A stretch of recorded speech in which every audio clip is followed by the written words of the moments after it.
नमस्कार साथियों, आप सभी का स्वागत है हमारे YouTube चैनल ज्ञान विद सुखदेव में।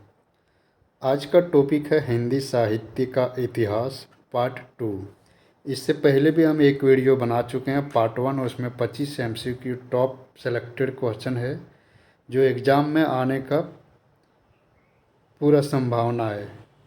उसी सीरीज को आगे बढ़ाते हुए हम पार्ट 2 लाए हैं। इसमें लगभग 40 MCQ है जो काफ़ी इम्पोर्टेंट प्रश्न है और एक एक को हम व्याख्या के साथ बताने का प्रयास करूंगा।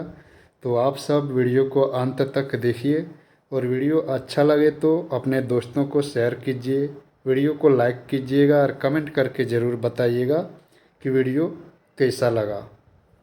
और जो भी हमारे चैनल पे नए देख रहे हैं तो हमारे चैनल को सब्सक्राइब कर लीजिए ताकि आने वाले जो भी वीडियो अपलोड करूंगा उसका नोटिफिकेशन आप तक शीघ्र पहुंच जाएगा। तो चलिए शुरू करते हैं और देखते हैं। पहला प्रश्न पूछा है कि आचार्य रामचंद्र शुक्ल के अनुसार रीति काल की समयावधि क्या है। तो जानते हैं कि रामचंद्र शुक्ल ने 4 भक्ति काल, रीति काल, आदि काल और गद्य काल नामांकन किए हैं। तो जो रीति काल का समयावधि है वो सही उत्तर हो जाएगा 1700 से 1900 विक्रम संवत, जबकि 1050 से 1375 विक्रम संवत को आदि काल नाम दिया है। 1375 से 1700 को भक्ति काल नाम दिया है। 1700 से 1900 रीति काल हो गया और 1900 से 1984 को गद्य काल नाम दिया है। तो आप सब ये नोट करते जा सकते हैं। अगला प्रश्न देखते हैं। दूसरा नंबर प्रश्न पूछा कि हिंदी साहित्य के इतिहास लेखन की परंपरा में मिश्र बंधुओं ने किस ग्रंथ द्वारा अपना महत्वपूर्ण योगदान दिया। Option A Mishra Bandhu Vinod, option B Shiv Singh Saroj, option C Hindi साहित्य की भूमिका, ऑप्शन डी हिंदी शब्द सागर। तो इसका सही उत्तर ऑप्शन ए मिश्र बंधु विनोद हो जाएगा। और मिश्र बंधु विनोद जो है ये ग्रंथ है 4 भागों में विभक्त है और इसका 3 भाग का प्रकाशन है जो 1913 में हो चुका था और चौथा भाग है जो 1934 में प्रकाशन हुआ उसका। तो काफ़ी इम्पोर्टेंट प्रश्न है ये, झारखंड पीजीटी हिंदी 2018 में पूछा गया प्रश्न है। अब देखते हैं अगला प्रश्न। तीसरा नंबर प्रश्न में पूछा है हिंदी भाषा का उद्गम और विकास के लेखक कौन हैं। Option A Hazari Prasad Mishra, option B doctor Uday Narayan Tiwari, option C doctor Nagendra, option D Acharya Ramchandra Shukla. तो सही उत्तर हो जाएगा 3 नंबर का बी ऑप्शन हो जाएगा डॉक्टर उदय नारायण तिवारी। अगला प्रश्न 4 नंबर देखेंगे। 4 नंबर प्रश्न में पूछा हिंदी साहित्य के प्रथम काल को वीर काल किसने कहा। ऑप्शन ए मिश्र बंधुओं ने, ऑप्शन बी विश्वनाथ प्रसाद मिश्र ने, ऑप्शन सी राहुल सांकृत्यायन ने, option D doctor Ram Kumar Verma ने।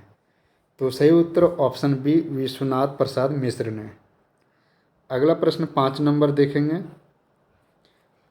5 नंबर प्रश्न में पूछा है कि किस लेखक के इतिहास ग्रंथ में सर्वप्रथम हिंदी साहित्य का काल विभाजन मिलता है।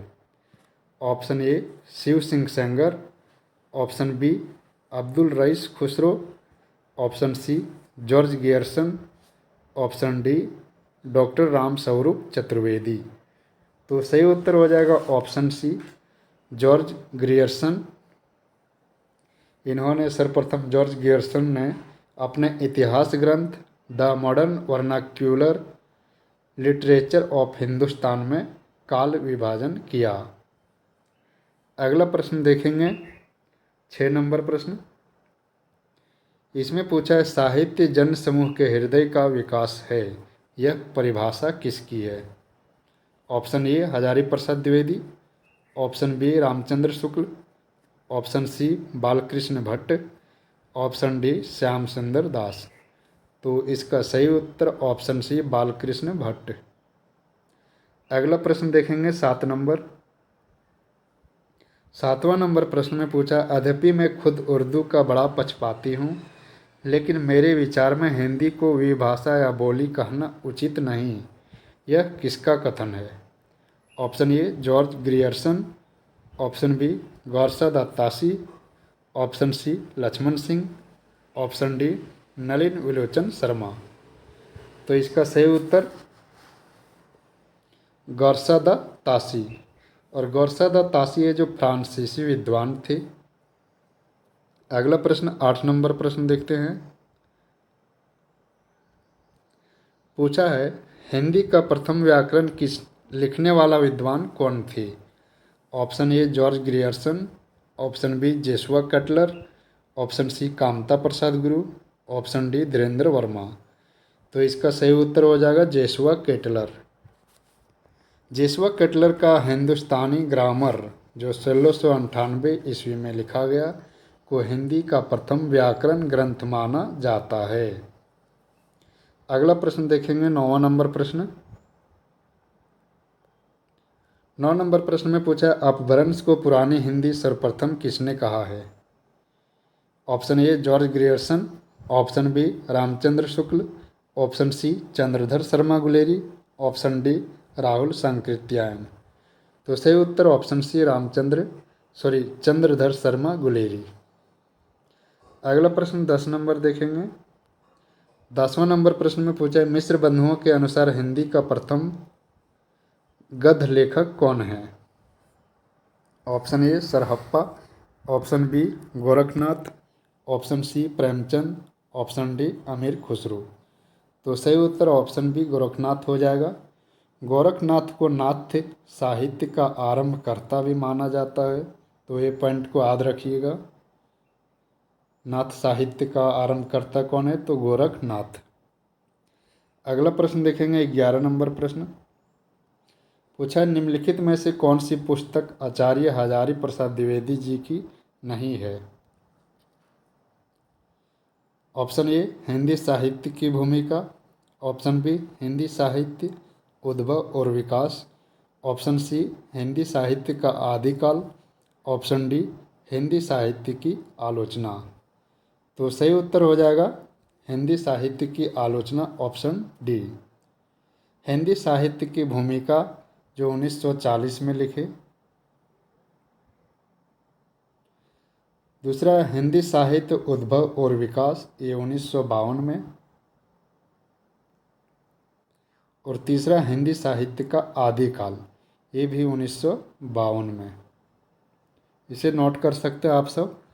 अगला प्रश्न देखेंगे 12 नंबर प्रश्न में पूछा है कि हिंदी साहित्य का आरंभ 693 ईस्वी में मानने वाले इतिहासकार इसमें से कौन है? Option A Ramchandra Shukla, option B Ram Kumar Verma, option C doctor Nagendra और ऑप्शन डी महावीर प्रसाद द्विवेदी। तो सही उत्तर ऑप्शन बी राम कुमार वर्मा। राम कुमार वर्मा है जो हिंदी साहित्य की अवधि है जो 693 ईस्वी से लेकर 1693 तक मानते हैं। अगला प्रश्न देखेंगे 13 नंबर प्रश्न में पूछा है कि इतिवृत्त और आलोचना का समवेत रूप होने से वह इतिहास आज भी प्रकाश स्तंभ बना हुआ है। इस कथन में जिस इतिहास की ओर संकेत किया गया है उसके लेखक कौन हैं? Option A Acharya Ramchandra Shukla, option B गौरशद अत्तासी, option C Mishra Bandhu, option D George Grierson. तो सही उत्तर ऑप्शन ए आचार्य रामचंद्र शुक्ल हो जाएगा। और इसकी पुस्तक हिंदी साहित्य का इतिहास की ओर संकेत किया गया है जो 1929 में प्रकाशित हुआ था। अगला प्रश्न देखेंगे 14 नंबर प्रश्न। इसमें पूछा हिंदी साहित्यिक जगत में मिश्र बंधु नाम से विख्यात लेखकों में सम्मिलित है। तो पूछा मिश्र बंधु में कौन कौन लेखक शामिल थे? तो इसका सही उत्तर है जो ऑप्शन डी, गणेश बिहारी मिश्र, श्याम बिहारी मिश्र और सुखदेव बिहारी मिश्र। अगला प्रश्न देखेंगे 15 नंबर। इसमें पूछा है कि हिंदी साहित्य और संवेदना का विकास किसकी रचना है। Option A doctor Ram Swaroop Chaturvedi, option B doctor Shyam Sundar Das, option C doctor Nagendra, option D doctor Ramvilas Sharma. तो सही उत्तर हो जाएगा option A doctor Ram Swaroop Chaturvedi, जो 1986 ईस्वी में लिखा था। अगला प्रश्न देखेंगे 16 नंबर प्रश्न। इसमें पूछा है कि आचार्य रामचंद्र शुक्ल के इतिहास ग्रंथ में कालों के नामांकन का आधार क्या रहा है। ऑप्शन ए पूर्व परंपरा, ऑप्शन बी युग प्रवृत्ति, ऑप्शन सी प्रमुख ग्रंथ, ऑप्शन डी इसमें से कोई नहीं। तो सही उत्तर हो जाएगा ऑप्शन बी युग प्रवृत्ति। अगला प्रश्न देखेंगे 17 नंबर। 17 नंबर प्रश्न में पूछा अमीर खुसरो हिंदी साहित्य के किस काल से संबंधित कवि हैं। ऑप्शन ए आधुनिक काल, ऑप्शन बी रीतिकाल, ऑप्शन सी आदिकाल, ऑप्शन डी भक्ति काल। तो सही उत्तर हो जाएगा ऑप्शन सी आदिकाल। अमीर खुसरो का वास्तविक नाम है जो अबुल हसन था और ये निजामुद्दीन औलिया के शिष्य थे। और अमीर खुसरो को खड़ी बोली हिंदी का आदि कवि भी कहा जाता है। अगला प्रश्न देखेंगे 18 नंबर। 18 नंबर प्रश्न में पूछा आदिकाल के अंतर्गत सरहप्पा लुइपा आदि कवि किस साहित्य से संबंध हैं। ऑप्शन ए रासो साहित्य, ऑप्शन बी जैन साहित्य, ऑप्शन सी सिद्ध साहित्य, ऑप्शन डी लौकिक साहित्य। तो सही उत्तर ऑप्शन सी सिद्ध साहित्य। सिद्ध साहित्य जो है वज्रयानी सिद्धों के द्वारा रचा गया साहित्य है और इनका संबंध बौद्ध धर्म से है। ये भारत के पूर्वी भाग में सक्रिय थे। इनकी संख्या 84 मानी गई है। यानी सिद्ध साहित्य के संख्या कितनी मानी गई 84। और सरहप्पा प्रथम सिद्ध कवि थे। राहुल संकृत्यायन ने इन्हें हिंदी का प्रथम कवि माना है। अगला प्रश्न देखेंगे 19 नंबर। 19 नंबर प्रश्न में पूछा शंकराचार्य के बाद इतना प्रभावशाली और इतना महिमान्वित महापुरुष भारतवर्ष में दूसरा नहीं हुआ। हजारी प्रसाद द्विवेदी की यह उक्ति किसके विषय में है। Option A Sarahappa, option B Gorakhnath, option C Ramanand, option D Tulsidas. तो सही उत्तर ऑप्शन बी गोरखनाथ। अगला प्रश्न देखेंगे 20 नंबर। पूछा आचार्य शुक्ल के अनुसार किस रचना के आधार पर विद्यापति मैथिल कोकिल कहलाई। तो ये प्रश्न हम मैथिल कोकिल का वीडियो विद्यापति जो पढ़ाएं उसमें बता चुके हैं। आप सब जाके चैनल पे उस वीडियो को देख सकते हैं जो अभी तक नहीं देखे हैं। Option A Kirtilata, option B Kirti Pataka, option सी पदावली, ऑप्शन डी लिखनावली। तो सही उत्तर ऑप्शन सी पदावली के आधार पर। अगला प्रश्न देखेंगे 21 नंबर प्रश्न। इसमें पूछा है चंद्रबरदाई ने पृथ्वीराज रासों में निम्नलिखित में से मुख्यतः किस छंद का प्रयोग किया है। ऑप्शन ए कवित, ऑप्शन बी सवैया, ऑप्शन सी अरिल, ऑप्शन डी पदडिया। तो सही उत्तर ऑप्शन ए कवित छंद का प्रयोग किया है पृथ्वीराज रासों में। और आचार्य रामचंद्र शुक्ल ने चंद्रबरदाई को हिंदी का प्रथम कवि तथा पृथ्वीराज रासों को प्रथम महाकाव्य माना है। अगला प्रश्न देखेंगे 22 नंबर। 22 नंबर प्रश्न में पूछा अमीर खुसरो ने हिंदी के लिए कौन सा शब्द प्रयुक्त किया।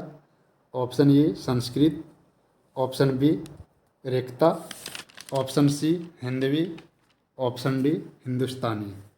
तो सही उत्तर हो जाएगा ऑप्शन सी हिंदवी। जबकि हिंदवी शब्द का प्रयोग प्रथम प्रयोग अबू सईद ने भी किया है। आपको कहीं कहीं है जो अमीर खुसरो मिलेगा, कहीं कहीं अबू सईद, तो ऑप्शन के अनुसार लगाना है। अगला प्रश्न 23 नंबर देखेंगे। पूछा है नाथ पंथ सिद्धों की परंपरा से ही छंटकर निकला है, यह किसका कथन है? Option A doctor Ram Kumar Verma, option B Rahul Sankrityayan, option C Shiv Singh Sengar, option D Acharya Ramchandra Shukla. तो सही उत्तर आचार्य रामचंद्र शुक्ल हो जाएगा। अगला प्रश्न 24 नंबर, इसमें पूछा है भरत मुनि ने अपभ्रंश को नाम दिया है, क्या नाम दिया है भरत मुनि ने अपभ्रंश को? कृति भाषा, लोक भाषा, देश भाषा या फिर जन भाषा। तो सही उत्तर ऑप्शन सी देश भाषा नाम दिया है। अगला प्रश्न देखेंगे 25 नंबर, इसमें पूछा अलवर संतों की संख्या कितनी मानी गई है? Option A 10, option B 19, option C 12, option D 15। तो सही उत्तर हो जाएगा ऑप्शन सी 12। अलवर है जो तमिल कवि एवं संत थे, इनका काल 6वीं से 9वीं शताब्दी के बीच रहा। इनके पदों का संग्रह दिव्य प्रबंध कहलाता है। अगला प्रश्न देखेंगे 26 नंबर, पूछा आचार्य रामचंद्र शुक्ल का देहावसान कब हुआ? ऑप्शन ए 1941 ईस्वी, ऑप्शन बी 1943 ईस्वी, ऑप्शन डी 1945 ईस्वी, ऑप्शन डी 1947 ईस्वी। तो सही उत्तर हो जाएगा 1941 ईस्वी। यानी आचार्य रामचंद्र शुक्ल जी का मृत्यु है जो 2 फरवरी 1941 को हुआ था, और उस वक्त है जो वो बनारस हिंदू विश्वविद्यालय के हिंदी विभागाध्यक्ष के पद पर थे। उसी वक्त है जो उनका मृत्यु हुआ, और उनका जन्म है जो 4 अक्टूबर 1884 4/10/1884 को अगोना नामक गांव बस्ती जिला में जो उत्तर प्रदेश में है हुआ था। अगला प्रश्न देखेंगे 27 नंबर। 27 नंबर प्रश्न में पूछा है विचार विधि किसका निबंध संग्रह है? Option A Acharya Ramchandra Shukla, option B Pandit Balkrishna Bhatt, option C Pratap Narayan Mishra, option D इनमें से कोई नहीं। तो सही उत्तर हो जाएगा आचार्य रामचंद्र शुक्ल, ऑप्शन ए। और शुक्ल जी के निबंधों का संग्रह पहले विचार विधि नाम से 1930 ईस्वी में प्रकाशित हुआ था। अगला प्रश्न देखेंगे 28 नंबर। 28 नंबर प्रश्न में पूछा है इनमें से कौन सी रचना आचार्य रामचंद्र शुक्ल जी की है? Option A Iravati, option B मेरी आत्मकथा, ऑप्शन सी मेरी यूरोप यात्रा, ऑप्शन डी चिंतामणि। तो सही उत्तर क्या हो जाएगा? इसका सही उत्तर चिंतामणि हो जाएगा, यानी ऑप्शन डी सही उत्तर हो जाएगा। चिंतामणि है जो यह 1939 ईस्वी में प्रकाशित आचार्य रामचंद्र शुक्ल द्वारा रचित हिंदी का निबंधात्मक ग्रंथ है। इस पुस्तक के 4 भाग हैं, जैसे कि पहला भाग है जो रामचंद्र शुक्ल ने प्रकाशित किए, दूसरा का संपादन है जो 1945 में विश्वनाथ प्रसाद मिश्र ने किए थे, जबकि तीसरा भाग का है जो संपादन 1983 में नामवर सिंह ने, और चौथा भाग का 2002 में कुसुम चतुर्वेदी और ओम प्रकाश सिंह के संपादन में प्रकाशित हुआ था। अगला प्रश्न देखेंगे 29 नंबर। पूछा अशोक के फूल निबंध संग्रह के रचनाकार कौन हैं? Option A Kubernath Rai, option B Gulab Rai, option C Ramchandra Shukla, option D Hazari Prasad Dwivedi. तो सही उत्तर ऑप्शन डी हजारी प्रसाद द्विवेदी 1948 में प्रकाशित। अगला प्रश्न देखेंगे 30 नंबर। 30 नंबर प्रश्न में पूछा है कविता का अंतिम लक्ष्य जगत में मार्मिक पक्षों का प्रत्यक्षीकरण कर उनके साथ मनुष्य हृदय का सामंजस्य स्थापना है। उपर्युक्त कथन किसका है? Option A Mahavir Prasad Dwivedi, option B Ramchandra Shukla, option C Nagendra, option D Jaishankar Prasad. तो सही उत्तर ऑप्शन बी रामचंद्र शुक्ल। अगला प्रश्न देखेंगे 31 नंबर प्रश्न। पूछा है, निम्न में से असत्य कथन कौन सा है? ऑप्शन ए, आचार्य रामचंद्र शुक्ल का इतिहास ग्रंथ सन 1929 ईस्वी में प्रकाशित हुआ। ऑप्शन बी, हिंदी साहित्य का आदिकाल डॉक्टर नागेंद्र की रचना है।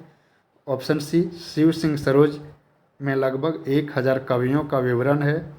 ऑप्शन डी, गारसा दत्तासी हिंदी साहित्य के इतिहास के प्रथम लेखक हैं। तो इसमें जो गलत है वो ऑप्शन बी हो जाएगा। हम पहले ही बता चुके हैं कि हिंदी साहित्य का आदिकाल हजारी प्रसाद द्विवेदी जी की रचना है, जबकि यहाँ शिव सिंह सरोज है जो इसका प्रकाशन 1883 ईस्वी में हुआ था।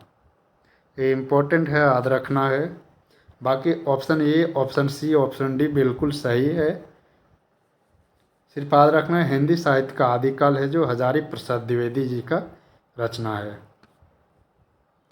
अगला प्रश्न देखते हैं। पूछा, हिंदी साहित्य के इतिहास लेखन की कितनी पद्धतियाँ है? Option A 8, option B 4, option C 3, option D 2।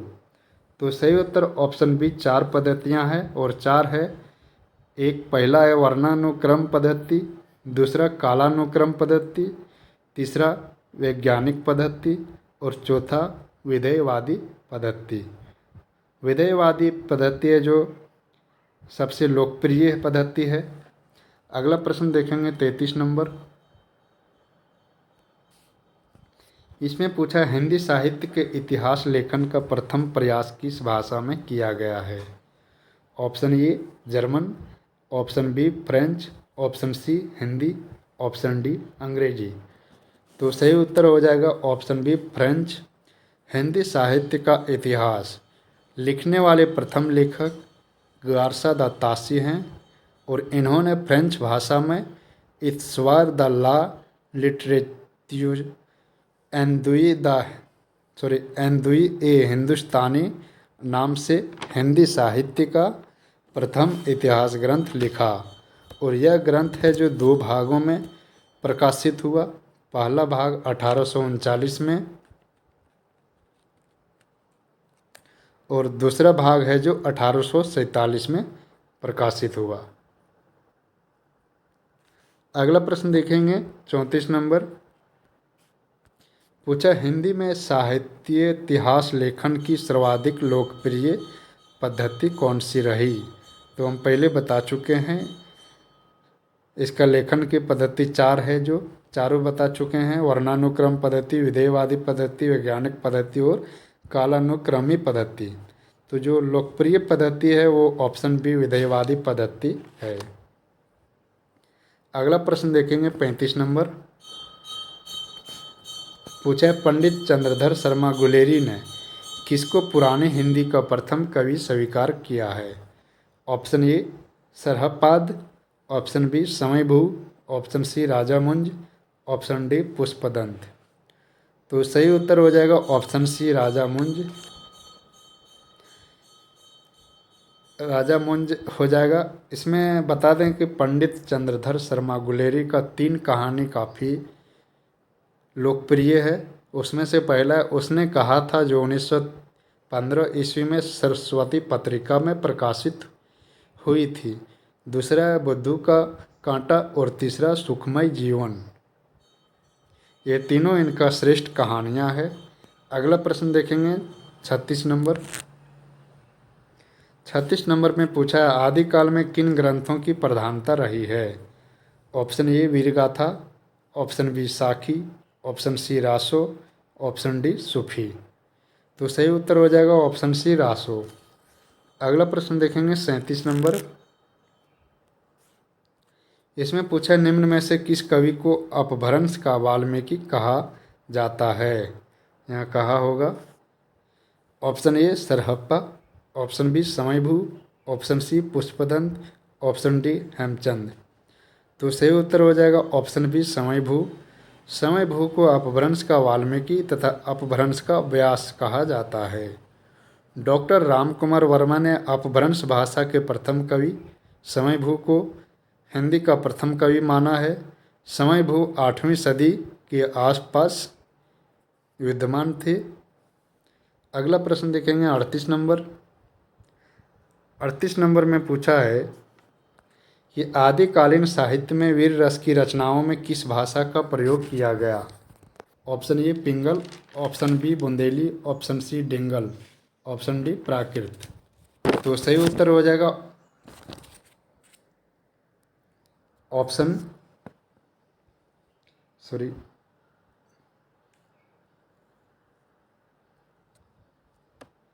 सही उत्तर ऑप्शन सी हो जाएगा डिंगल भाषा। और डिंगल भाषा जो दो भाषाओं के मिश्रण है और वो भाषा है अपभ्रंश और राजस्थानी, जबकि पिंगल भाषा है जो अपभ्रंश और ब्रज भाषा का मिश्रण है। तो इसे याद रखिए, इम्पोर्टेंट है। अगला प्रश्न देखते हैं 39 नंबर। 39 नंबर में पूछा है परमाल रासों के रचयिता इनमें से कौन है। Option A Jaidev, option B Jagnik, option C Chandbardai, option D Vidyapati. तो सही उत्तर हो जाएगा ऑप्शन बी जगनिक। अगला प्रश्न देखेंगे 40 नंबर और अंतिम प्रश्न। पूछा कि कामायनी को मानवता के रसात्मक इतिहास की संज्ञा किसने प्रदान की है।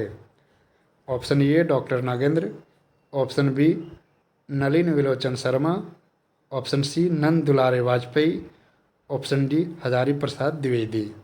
तो सही उत्तर ऑप्शन सी नंद दुलारे वाजपेयी। तो ये थे हिंदी साहित्य के इतिहास पार्ट 2 से टॉप 40 MCQ प्रश्न। होप कि ये काफ़ी लाभदायक होगा एग्ज़ाम की व्यू से। तो आप सबको कैसा वीडियो लगा वो ज़रूर वीडियो के कमेंट सेक्शन में बताइए, और वीडियो को शेयर करना मत भूलिएगा और लाइक कर दीजिएगा, कमेंट करके ज़रूर बताइएगा। तो इस वीडियो में इतना ही रखते हैं, मिलते हैं नेक्स्ट वीडियो में। धन्यवाद।